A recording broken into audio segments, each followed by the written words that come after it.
Siamese కవలల గురించి వినే ఉంటారు. ఒకే దేహాన్ని పంచుకొని పుట్టిన వారిని సియామీ కవలలుగా పేర్కొంటారు. సాధారణంగా కవల పిల్లలు అంటే వేర్వేరుగా పుడతారు, కానీ సియామీ కవలలు మాత్రం అతుక్కుపోయిన శరీర భాగాలతో జన్మిస్తారు.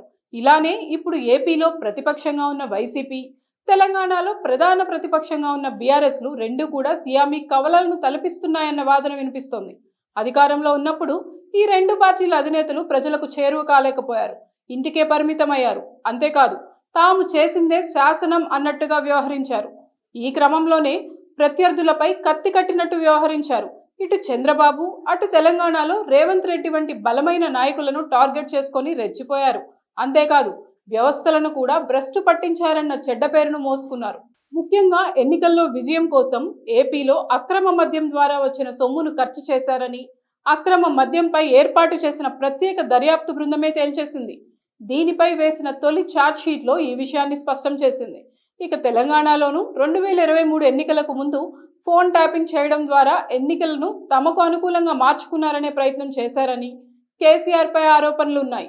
ప్రస్తుతం ఈ కేసులోనే ఆయన విచారణకు కూడా హాజరయ్యే పరిస్థితి వచ్చింది. ఇక జల వివాదాల విషయంలోనూ, విభజన అంశాలలోనూ అటు జగన్, ఇటు కేసీఆర్ లోపాయికారి ఒప్పందాలు చేసుకొని రాష్ట్రాల ప్రయోజనాలను దెబ్బతీశారని ఇరు రాష్ట్రాల్లోనూ ప్రస్తుతం అధికారంలో ఉన్న నాయకులు విమర్శిస్తున్న విషయం తెలిసిందే. ఇక అధికారం పోయిన తర్వాత కూడా ఒకే పందా అన్నట్టుగా వైసీపీ, బీఆర్ఎస్లు వ్యవహరిస్తున్నాయన్న చర్చ ఇప్పటికీ జరుగుతోంది. దీనివల్ల రెండు పార్టీలు కూడా డైల్యూట్ అవుతున్నాయని పరిశీలకులు చెప్తున్నారు.